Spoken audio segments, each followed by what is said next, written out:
Magnesium की reaction है बेटा यहाँ पे। किसकी रिएक्शन है? मैग्नीशियम की। किससे हो रही है? ऑक्सीजन से। तो प्रोडक्ट क्या बनेगा? Mg प्लस O2 की रिएक्शन हुई और प्रोडक्ट बन जाएगा MgO। ठीक है, प्रोडक्ट क्या बनेगा? MgO। MgO का मतलब हो गया मैग्नीशियम ऑक्साइड। मैग्नीशियम ऑक्साइड यानी कि कॉम्बिनेशन रिएक्शन। कैसी रिएक्शन है?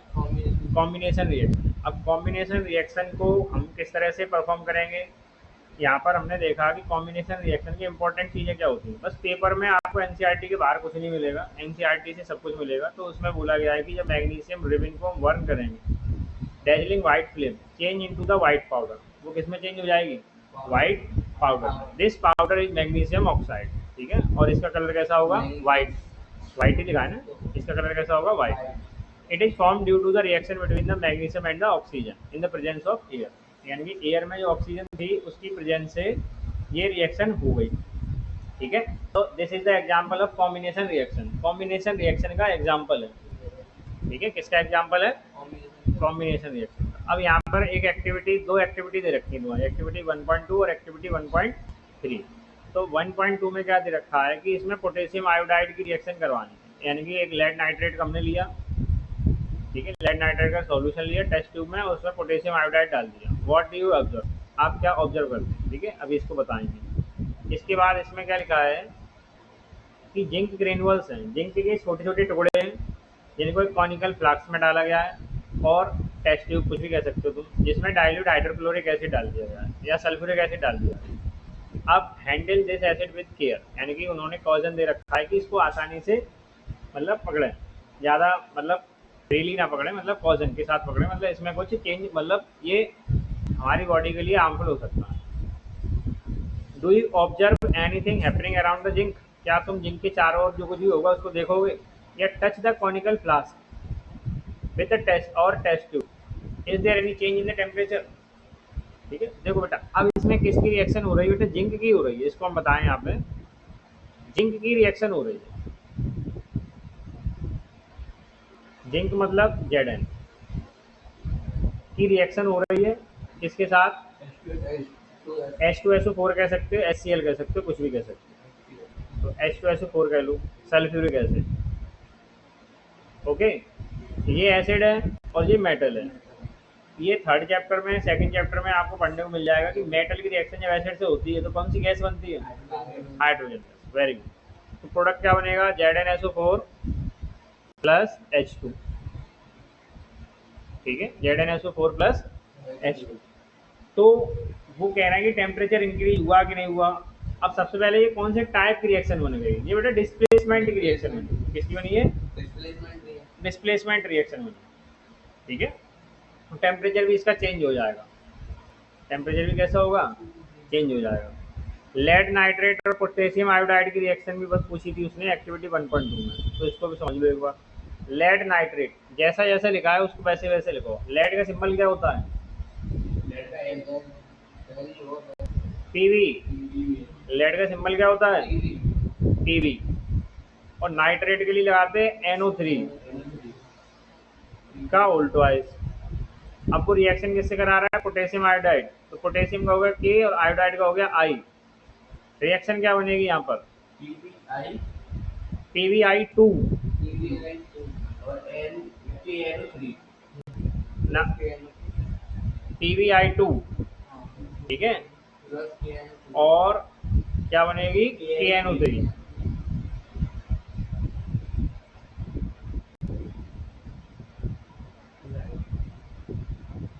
KNO3 potassium nitrate. ठीक है, क्या बन गया? Potassium nitrate. बोलो बात समझ में आई कि नहीं आई? ये भी कौन सी टाइप की रिएक्शन है? ये बेटा डबल डिस्प्लेसमेंट है, क्योंकि इसमें दो कंपाउंड लगाए गए। हाँ, डबल डिस्प्लेसमेंट में दो टाइप होते हैं, न्यूट्रलाइजेशन एंड प्रेसिपिटेशन। अब यहाँ पे आ जाओ। अब इसमें बोला गया है कि change in the state, change in the state यानी नहीं, चेंज इन स्टेट बेटा, जब कोई रिएक्शन होती है तो उस स्टेट में ये चेंज होता है। या तो मतलब ऑब्जेक्ट की स्टेट चेंज हो जाती है, यानी सॉलिड से लिक्विड में, लिक्विड से गैस में चेंज हो जाता है। चेंज इन कलर में उसका कलर चेंज हो जाता है कि रिएक्टेंट साइड में कुछ था और प्रोडक्ट साइड में कुछ और हो गया। Evolution of gas, gas evolve होती है, जैसे अभी हाइड्रोजन देखा था हमने, ठीक है, चेंज इन टेम्परेचर, या तो उसके टेम्परेचर में चेंज हो जाता है। जैसे मैग्नीशियम के केस में हमने देखा था कि मैग्नीशियम का टेम्परेचर बढ़ने से, तो मैग्नीशियम को बर्न करने से टेम्परेचर कैसा हो रहा था, इंक्रीज हो रहा था, ठीक है, हीट निकल रही थी, एक्सोथर्मिक रिएक्शन बन गई। तो ये कुछ रिएक्शंस थी इस चैप्टर की, इंपॉर्टेंट है और पेपर में आने लायक है। जो बच्चे कंपार्टमेंट का दे रहे हैं उनके लिए ये काम की चीज़ें हैं फर्स्ट चैप्टर से, ठीक है। कॉर्क लगाने के बाद ग्लास ट्यूब, यानी कि गैस कौन सी इवॉल्व हो रही है, हाइड्रोजन, ये याद रखना हमेशा, ठीक है, हाइड्रोजन गैस इवॉल्व हो रही है। अब हाइड्रोजन को चेक कैसे करते हैं, ये आपको सेकंड चैप्टर में एक फिगर के रूप में दिखाया गया है, उसको पढ़ाएंगे बाद में। केमिकल इक्वेशन, केमिकल इक्वेशन क्या होती है, मतलब ऐसी इक्वेशन, यानी कि जो रिएक्शन हुई थी, अब उनको हमें दिखाना है कि वो रिएक्शन कैसे हुई थी। जैसे हमने मान लिया कि आपको फर्स्ट चैप्टर, फर्स्ट जो हमारा जो था यहाँ पर फिगर, उसमें हमें ये दिखाया गया था कि ये मैग्नीशियम है, और मैग्नीशियम को हम क्या कर रहे हैं, बर्न कर रहे हैं। क्या कर रहे हैं, किसकी प्रेजेंस में, ऑक्सीजन की। अब हमें तो पता नहीं कि कितना ऑक्सीजन उसमें लगा और कितना मैग्नीशियम लगा, बस बर्न करने के बाद हमें बस एक चीज़ दिखाई दी कि ये जो मैग्नीशियम था पहले रिबिन था, अब वो वाइट पाउडर बन गया। क्या बन गया, वाइट पाउडर, ठीक है। अब वो रिएक्शन को लिखें कैसे, जिससे हमें वो समझ में आए, जो हम सामने वाले को समझा पाएँ कि ये मैग्नीशियम था, ये ऑक्सीजन था, और इनकी रिएक्शन हो जाती है, और रिएक्शन के बाद ये फाइनल प्रोडक्ट बन जाता है।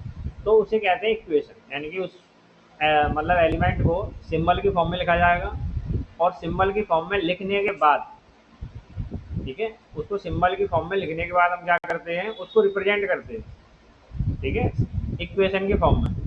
तो उसे केमिकल रिएक्शन बोलते हैं। जैसे यहाँ पर हमने बोला कि मैग्नीशियम प्लस ऑक्सीजन हुआ, अब मैग्नीशियम का सिंबल ही नहीं पता, बस इंग्लिश में लिख दिया इसको, और रिप्रेजेंट करेंगे मतलब सिंबॉलिक फॉर्म में, तो इस तरह से बन जाएगा। मैग्नीशियम का सिंबल अगर पता होता तो Mg होता, ऑक्सीजन का O2 होता, और इधर मैग्नीशियम ऑक्साइड का क्या बन जाता, MgO। तो इस तरह से हमने एक रिएक्शन जो दो चीज़ों के बीच में हुई थी, मैग्नीशियम और ऑक्सीजन के बीच में, उसको लिखना सीख लिया कि वो कैसे लिखी जाती है। तो चैप्टर का नाम ही है ये, केमिकल रिएक्शन जो पहले हो गई, एंड इक्वेशन, यानी कि हम उसको लिखेंगे कैसे, सिंबल की फॉर्म में लिखेंगे कैसे, उसे कहते हैं इक्वेशन, ठीक है। फिर बेटा इस इक्वेशन को बैलेंस भी किया जाता है, ठीक है, जिसे हम बैलेंस केमिकल इक्वेशन कहते हैं। क्या कहते हैं, अब किसी इक्वेशन को बैलेंस क्यों किया जाता है, तो उसका सीधा सा ही कारण है कि हमने क्लास 9th में एक लॉ पढ़ा था, जिसमें साफ साफ लिखा है law of conservation of mass, यह लिखा है law of conservation of mass study in class 9, ठीक है, law of conservation of mass study in class 9, ये हमने लॉ पढ़ा था। ये लॉ क्या कहता है कि the total mass of reactant is equal to the total mass of product. अगर जो भी रिएक्टेंट की, जैसे आपने कभी वेट बैलेंस देखा हो, वेइंग बैलेंस, जो पहले पुराने ज़माने में तखरी आती थी, तराजू आता था, उसको अगर देखा हो तो जब दोनों साइड बराबर हो जाता था तभी आदमी कहता है लो आपके सामान ये रहा, ठीक है। आजकल तो डिजिटल चल रहा है तो उसमें पता नहीं चलता। पुराने टाइम में अगर देखा हो बैलेंसिंग कहते हैं, इसे क्या कहते हैं, बैलेंसिंग, ठीक है। तो ये बैलेंसिंग यहाँ पे भी है, यानी कि दोनों साइड का मास कैसा होना चाहिए, सेम। अगर पेपर में क्वेश्चन में आए कि बैलेंसिंग क्यों जरूरी है, वो इसलिए जरूरी है कि वो law of conservation of mass को फॉलो करे। रिएक्टेंट का प्रोडक्ट मास, रिएक्टेंट का मास और प्रोडक्ट का मास दोनों कैसे होने चाहिए, सेम होने चाहिए। बात क्लियर है, दोनों कैसे होने चाहिए, सेम होने चाहिए।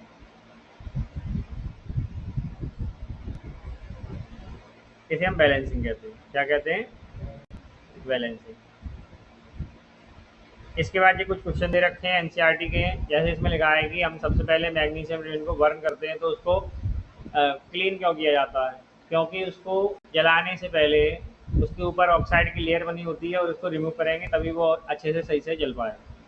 अब जैसे ये इंग्लिश में लिखा हुआ है, केवल इनको हमें सिंबल की फॉर्म में रिप्रेजेंट करना है, ठीक है। हाइड्रोजन प्लस क्लोरीन, तीन रिएक्शन, ये भी एक, और ये दो दे रखी है, इनको क्या करना है, बैलेंस करना है। अमोनियम, अमोनियम कहाँ लिखा है, अमोनियम, एल्यूमिनियम लिखा है। अमोनियम का होता है NH4, और अमोनिया का होता है NH3, ठीक है। इन्हें बैलेंस करना है। टाइप ऑफ केमिकल रिएक्शन, ठीक है, तो मतलब टाइप ऑफ केमिकल रिएक्शन में फिर यहाँ पे आया कि we have learned in the class 9 during that the chemical reaction atoms of one element not change into those of another element, nor do atoms disappear from the mixture or appear from themselves. Actually, the chemical reaction involves the breaking and making the bond between the atoms of produce new substance. यानी कि मतलब ये होता है कि जब एक element या एक कंपाउंड के एटम दूसरे के साथ मिक्स होते हैं तो इसका मतलब ये नहीं होता कि पुराने वाले खत्म हो गए और नए वाले बन गए, ये बिल्कुल नहीं होता है। नॉर डू एटम्स डिसअपियर, वो पूरी खत्म ही नहीं होते कभी। तो फिर क्या होता है, उनके बीच में जो बॉन्ड है वो ब्रेक होता है, breaking and making of bond. पुराना वाला ब्रेक होगा, नया वाला बनेगा। तो इससे बनती है रिएक्शन। क्या बनती है? You will study all the types of bond formation between the atom in chapter 3 and 4। अब चैप्टर 3 एंड 4 जो इसी मतलब केमिस्ट्री का है, उसमें हम देखेंगे कि किस तरह से बॉन्ड बनता है और किस तरह से बॉन्ड मतलब बनता है, नहीं तो कोई कारण ही नहीं है, बनता है।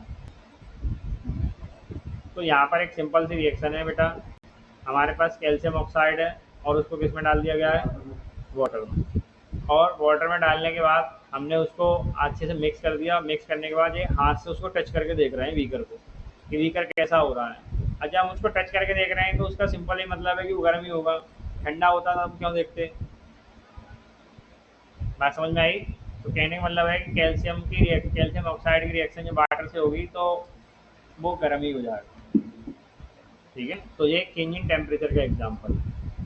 रिएक्शन क्या है ये तुम्हारे सामने है, इसको क्विकलाइन कहते हैं और इसमें हीट भी इवॉल्व होती है, और जिसमें हीट इवॉल्व होती है वो एक्सोथर्मिक कहलाती है।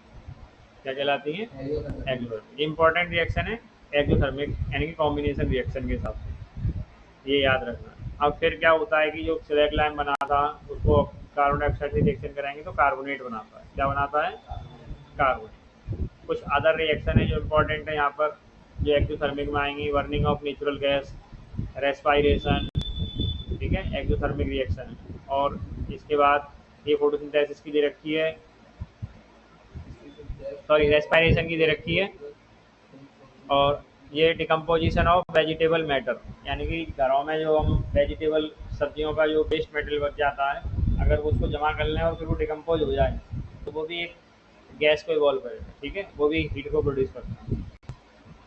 तो यहाँ तक बात क्लियर है। कॉम्बिनेशन रिएक्शन तक हमने पढ़ लिया। अब आ जाओ डिकम्पोजिशन रिएक्शन। ठीक है, कौन सा reaction? Decomposition reaction. Decomposition reaction क्या होगा? डिकम्पोजिशन रिएक्शन का मतलब ये होता है कि कोई चीज़ टूट जाना, सिंपल सी बात है। डिकम्पोज का मतलब होता है ब्रेक होना। तो यहाँ पर क्या है कि एक कंपाउंड होगा, वो एक से ज़्यादा कंपाउंडों में क्या हो जाएगा? ब्रेक। हाँ, जैसे इसमें दिखाया गया है कि लड़की है, एक एक्सपेरिमेंट कर रही है जिसमें क्या है कि फेरस सल्फेट के क्रिस्टल है, उनको हीट किया जा रहा है। हीट करने के बाद एक wafting gas gently toward the nose, यानी कि एक गैस इवॉल्व होगी और उसमें बोला गया है कि इसको अपने माउथ की तरफ या अपने पड़ोसी की तरफ कभी बिल्कुल ना करें क्योंकि वो हार्मफुल गैस है। हाँ, FeSO4, वेरी गुड,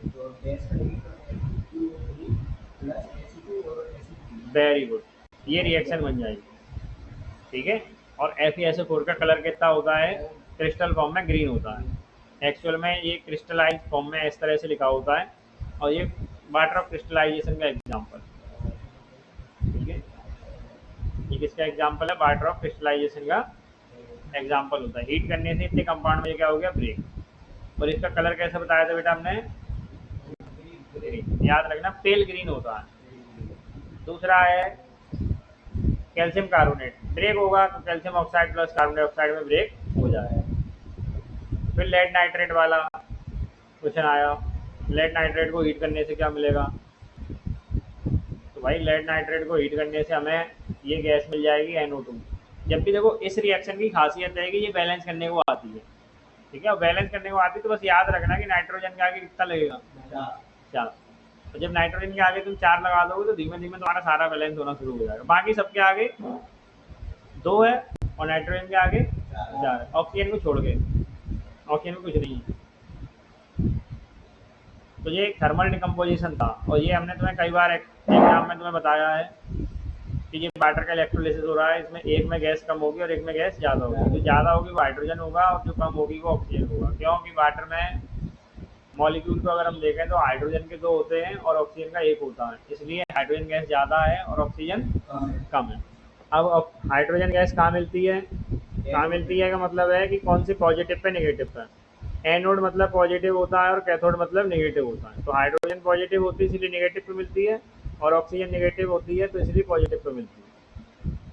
ये थर्मल डिकम्पोजिशन है। कौन सा है ये, थर्मल डिकम्पोजिशन। समझ में आया। ये वाटर का इलेक्ट्रोलिसिस था। अब ये सिल्वर क्लोराइड लेके आए हैं। सिल्वर क्लोराइड का फॉर्मूला होता है AgCl, Ag प्लस सी, Ag plus Cl2, Ag plus Cl2 में ब्रेक हो जाएगा Br2। और ये इसमें यूज कहाँ है, इसमें ब्लैक एंड व्हाइट फोटोग्राफी में। Reaction use in the black and white photography, यानी कि ये रिएक्शन का यूज कहाँ होता है, ब्लैक एंड व्हाइट फोटोग्राफी। ठीक है। तो ये कौन से टाइप की रिएक्शन है, ये सारी की सारी रिएक्शन एंडोथर्मिक रिएक्शन है, क्योंकि बेटा इसमें हीट देनी पड़ रही है, और जिसमें हीट देनी पड़ती है वो सारी की सारी एंडोथर्मिक। तो यहाँ तक समझ में आई बात, क्लियर है, कोई समस्या नहीं। अब इसमें आगे देखते हैं डिस्प्लेसमेंट रिएक्शन। उससे पहले ये दो सवाल हो गए एनसीईआरटी। एक एक्स नाम का सब्सटेंस बताना है, वाइट वॉशिंग में यूज होता है, और उसका फॉर्मूला बताना है, और अगर उसकी रिएक्शन वाटर से होती है तो क्या कंपाउंड बनेगा। तो इसमें कैल्शियम कार्बोनेट नहीं होके सॉरी कैल्शियम ऑक्साइड यूज होगा। ठीक है, क्या यूज होगा, कैल्शियम ऑक्साइड। और इसमें बताना है कि ऐसा क्यों होता है, तो ये हम बता चुके हैं, क्योंकि वाटर मॉलिक्यूल में दो हाइड्रोजन होते हैं, एक ऑक्सीजन होता है, तो हाइड्रोजन ज़्यादा है ऑक्सीजन कम है, इसलिए हाइड्रोजन ज़्यादा इवॉल्व होती है और ऑक्सीजन कम इवॉल्व होती है। डिस्प्लेसमेंट रिएक्शन, डिस्प्लेस का मतलब क्या होता है बताओ भाई। डिस्प्लेस खिसका देना, खिसकाना, यानी कि कोई मतलब जब से हम क्लास में, अगर तुमने देखा होगा कि कुछ ऐसे तानाशाही टाइप बच्चे होते हैं, बाहुबली टाइप, जो लेट आएंगे या कितने बजे आएंगे, उनकी सीट कुछ रिजर्व रहती है। ठीक है, उनकी सीट रिजर्व रहती है। अगर गलती से उसमें कोई हल्का पूरा व्यक्ति बैठ गया क्लास का, तो उसका ऐसे बैग पटकेंगे और किसी दूसरी सीट को उठा के फेंक देंगे। अब कहना है आज का बैठ मत जाना इस पर, ये हमारी सीट है। तो यही होता है एलिमेंट में। ठीक है, यही होता है एलिमेंट में। तो भाई कोई कमजोर टाइप का एलिमेंट मिल गया बेचारा, और हाईली रिएक्टिव आया। हाईली रिएक्टिव मतलब कोई ज़्यादा रिएक्टिव एलिमेंट था, उसने क्या कि छोटे वाले को पकड़ा कि भाई तूने इसके साथ रिएक्शन क्यों बनाई, इसके साथ रिएक्शन मैं बनाऊंगा, तो चल बाहर निकल। उसको पकड़ा, उठा के फेंक दिया, और खुद रिएक्शन बना के बैठ गया। ठीक है, जैसे यहाँ पर एक एग्जाम्पल में तुम्हें समझाया गया है? यहाँ पर एक एग्जाम्पल में तुम्हें समझाया गया है कि ये एक कॉपर सल्फेट है। ठीक है, एक सॉल्यूशन जो ब्लू कलर का दिखाई दे रहा है वो किसका सॉल्यूशन है, कॉपर का सल्फेट सॉल्यूशन। फॉर्मूला सल्फेट जैसे ही तुम्हें दिखे फॉर्मूले में SO4 लगा दो बस, और सिंबल याद रखो आगे का कॉपर, तो फॉर्मूला बन गया CuSO। हाँ हाँ, बन गई रिएक्शन। अब होगा क्या है कि इसमें आयरन नेल डाल दिया, आयरन माने लोहा, और लोहे का सिंबल होता है Fe। अब बताओ भाई, अब ये कंपाउंड है, क्या चीज़ है ये, कंपाउंड, और जिसमें एलिमेंट कौन है, कॉपर, और इधर एलिमेंट कौन है, आयरन। ठीक है, तो देखो अगर अगर हम तुमसे पूछें कि कॉपर का एटॉमिक नंबर कितना होता है, बता सकते हो कॉपर का एटॉमिक नंबर कितना होता है, 29। ठीक है, कॉपर का एटॉमिक नंबर कितना होता है, 29। ठीक है, और आयरन का एटॉमिक नंबर होता है 26। आयरन का कितना होता है, 26। मतलब बात समझ में आई। तो ये एटॉमिक नंबर के हिसाब से ही इनको अरेंज किया गया है। ठीक है, रिएक्टिविटी सीरीज में। अब आप कहोगे सर सबसे ज़्यादा तो हाईली रिएक्टिव होता है हाइड्रोजन होगा, फिर तो हाइड्रोजन का तो बनी ही। तो यहाँ पर हमने पोटेशियम से उठाई है सीरीज, कहाँ से उठाई है, पोटेशियम से। ठीक है, और वो भी किसकी उठाई है, मेटल्स की। किसकी उठाई है, मेटल्स की। जैसे सोडियम, पोटेशियम का कितना नंबर होता है, पोटेशियम का सिंबल क्या होता है, के। ठीक है, पोटेशियम का सिंबल क्या होता है, के। तो के हिसाब से अगर देखें तो पोटेशियम का नंबर 19 होता है, और सोडियम का कितना होता है, 11। तो ऐसे में सोचना है कि एटॉमिक नंबर के हिसाब से चल रहा है कि कॉपर का 29 और आयरन का 26। ऐसा इसमें कुछ नहीं है, एटॉमिक नंबर का इसमें अभी हाल फिलहाल कोई योगदान नहीं। तो जो हाईली रिएक्टिव है वो लेस रिएक्टिव को क्या करेगा, जो अभी हमने एग्जाम्पल लिया था, पूरा कर देगा।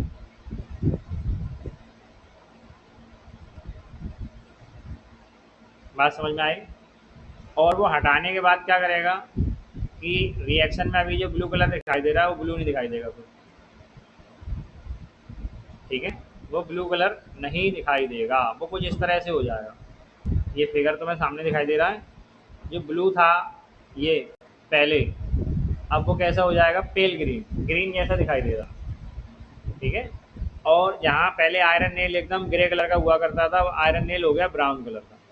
तो इसमें क्या हुआ, इसमें भाई रिएक्शन हो गई, डिस्प्लेसमेंट हो गया। कैसे कि आयरन जो सॉलिड था उसने कॉपर सल्फेट के साथ रिएक्शन कर ली, उसमें से कॉपर को फेंक दिया बाहर उठा के, और क्या बना दिया, फेरस सल्फेट। और अभी तुमने पीछे बताया था हमने, फेरस सल्फेट का कलर कैसा था, पेल ग्रीन। तो ये सॉल्यूशन ब्लू से कैसा हो गया, ग्रीन। और कॉपर रह गया अकेला। अब कॉपर अकेला रह गया तो कहाँ जाएगा भाई, वो आयरन के चोवे पे चढ़ जाएगा, आयरन नेल पे चला जाएगा। तो इसलिए आयरन नेल कैसा हो जाएगा, ब्राउन कलर का। और ये रिएक्शन बन गई डिस्प्लेसमेंट। तो एग्जाम्पल भी होगा चेंज इन कलर का, ये पहले ब्लू था अब कैसा हो गया, ग्रीन। दो अदर एग्जाम्पल और हैं इसके, सेम है, जिंक से और लेड से। तो ये भी वही काम करेंगे जो आयरन ने किया था। अब आओ डबल डिस्प्लेसमेंट। डबल डिस्प्लेसमेंट में देखो, एक प्रेसिपिटेशन रिएक्शन होती है बेटा, और एक न्यूट्रलाइजेशन रिएक्शन होती है। ठीक है, तो प्रेसिपिटेशन का मतलब ये होता है कि जब भी कोई कंपाउंड ऐसा बन जाए जो वाटर में डिजोल्व ना हो, तो उसे प्रेसिपिटेट कहते हैं। जैसे पत्थर, ठीक है, पत्थर भी किसी ना किसी चीज़ से बना है। बात समझ में आई कि नहीं आई, क्लियर है, पत्थर भी किसी ना किसी चीज़ से क्या है, बना है। अब उस बालू को पानी में डालोगे घुल जाएगी, नहीं घुलेगी। तो बस वो प्रेसिपिटेट का एग्जाम्पल समझ लो, किसका एग्जाम्पल है वो। तो ये सोडियम सल्फेट है, और ये बेरिलियम क्लोराइड है। क्या चीज़ है, बेरिलियम क्लोराइड। और इसे BaSO4 के साथ रिएक्शन करते हैं, और BaSO4 के साथ रिएक्शन करने के बाद ये क्या बन जाता है, NaCl, नमक। क्या बन गया, नमक। बात समझ में आई कि नहीं आई, एनी टाइप ऑफ समस्या, नो, क्लियर है, समझ में आई ना बात, क्लियर है, ठीक। तो बस यही रिएक्शन है डबल डिस्प्लेसमेंट। तो यहाँ पे क्या है कि उधर एक एलिमेंट था आईडी, इधर दो है, आपस में चेंज कर लेंगे बेचारे। तो सोडियम चला जाएगा क्लोरीन के पास, और बेरिलियम चला जाएगा सल्फेट के पास, तो BaSO4 बन जाएगा और NaCl बन जाएगा। तो BaSO4 एक प्रेसिपिटेट का काम करेगा। अब आ जाओ बेटा रिडॉक्स। यहाँ पे क्या है कि कॉपर लिया है एक चाइना डिश के अंदर और उसको हीट कर रहे हैं। तो हीट करने से क्या होगा, जैसे मैग्नीशियम का हुआ था, मैग्नीशियम को हीट करने से मैग्नीशियम जल गया था, और कॉपर को हीट करने से जो कॉपर जो ब्राउन कलर का है वो ऑक्सीजन से रिएक्शन कर जाएगा, और ऑक्सीजन से रिएक्शन करने का ऑक्साइड बना देगा। ठीक है, ये भी कॉम्बिनेशन रिएक्शन कह सकते हो तुम। डिस्प्लेसमेंट का डिस्प्लेसमेंट का वो क्या बोलते हैं इसको, ऑक्सीडेशन कह सकते हो इसको। ठीक है, और एक्सोथर्मिक भी कह सकते हो, गर्म हो जाएगा वो, तो कॉपर ऑक्साइड बन गया। अब कॉपर ऑक्साइड, कॉपर का कलर ब्राउन होता है, पर कॉपर ऑक्साइड का कलर कैसा होता है, ब्लैक। कॉपर ऑक्साइड का कलर कैसा होता है, ब्लैक। अब इस कॉपर ऑक्साइड को फिर से मुझे कॉपर बनाना है, तो मैं हाइड्रोजन से रिएक्शन करा दूंगा इसकी। क्यों भाई, हाइड्रोजन से क्यों कराएंगे रिएक्शन, क्योंकि hydrogen is more reactive than copper. Hydrogen copper से कैसा है, ज़्यादा रिएक्टिव। तो कॉपर अलग हट जाएगा और हाइड्रोजन बना देगा। तो इसी को अगर हम कंबाइन करके देखें तो ये किस तरह से रिएक्शन होगी, जिसमें दोनों चीज़ें हो रही हैं, ऑक्सीडेशन और रिडक्शन। अब ऑक्सीडेशन पहचानने का तरीका क्या है कि यहाँ ऑक्सीजन लगा था कॉपर में और यहाँ ऑक्सीजन नहीं है कॉपर में, तो इसका रिडक्शन होगा, यानी कि ऑक्सीजन रिमूव हो जाए तो रिडक्शन। और यहाँ हाइड्रोजन है, यहाँ पे ऑक्सीजन नहीं था, और यहाँ पे वाटर में हाइड्रोजन के साथ ऑक्सीजन है, तो ये ऑक्सीडेशन हो गया। अगर यूँ कहो तो अगर एक पता कर लो तुम, कुछ भी, ऑक्सीडेशन हो गया या रिडक्शन हो गया। अगर मान लो पहला पता कर लिया रिडक्शन, तो अगला क्या है, और अगर ऑक्सीडेशन पता कर लिया तो अगला क्या है, बात खत्म। पेपर एक पता चल जाए बस। ये दो रिएक्शन पेपर के लिए इंपॉर्टेंट है, दोनों ही पूछी जा चुकी है, तीनों ही मतलब इंपॉर्टेंट है, पेपर के लिए बहुत ज़्यादा जरूरी आई थी। हाँ, आप सारी रिएक्शन आई है। कोरोजन, कोरोजन बता दिया, यानी कि किसी भी मेटल पे ऊपर क्या लग जाना, मतलब उसका जो आउटर सरफेस है वो खराब हो जाए मॉइस्चर की वजह से, तो उसे कोरोजन कहते हैं। सिल्वर और कॉपर दो ऐसे मेटल हैं जिनमें भी कोरोजन होता है। आयरन के केस में से रस्टिंग कहते हैं। सिल्वर में ब्लैक कलर हो जाता है और कॉपर में ग्रीन कलर हो जाता है, रस्टिंग मतलब कोरोजन लगने के। ठीक है, अब कोरोजन को ख़त्म करने के लिए, कोरोजन एक सीरियस प्रॉब्लम है जो बहुत सारी चीज़ों को ख़त्म कर देती है, मतलब साल भर में बहुत देश का बहुत पैसा बर्बाद होता है इस कोरोजन के चक्कर में। Rancidity, rancidity just like same corrosion की तरह, बस ये फूड में होता है, ये फूड को ख़राब कर देता है। तो फूड को ख़राब होने से बचाने के लिए हम क्या करते हैं, उसमें एंटीऑक्सीडेंट डालते हैं। जैसे उसमें नाइट्रोजन वगैरह चिप्स वगैरह में जो भरी होती है, फ्लश बैग्स होते हैं, उसमें नाइट्रोजन भर देते हैं। ठीक है, ये लिखा हुआ है नाइट्रोजन, नाइट्रोजन भर देते हैं, इससे वो चीज़ क्या ना हो पाए, ऑक्सीडाइज। तो इस तरह से फर्स्ट चैप्टर का तुम्हारा पूरा रिवीजन हो गया। फर्स्ट चैप्टर में तुमसे बस पूछा गया और ये लास्ट में कुछ 3-4 सवाल हैं और फिर एक्सरसाइज है तुम्हारी जो तुम्हें करनी है। ठीक है, ये समझो, ये एक्सरसाइज है, ये एक्सरसाइज करना जरूर, क्योंकि एक्सरसाइज में से भी डायरेक्ट कभी कभी एक आध सवाल पूछ लिया जाता है। ओके, ये फर्स्ट चैप्टर तुम्हारा हो गया कंप्लीट, दी एंड। समझ में आ गया?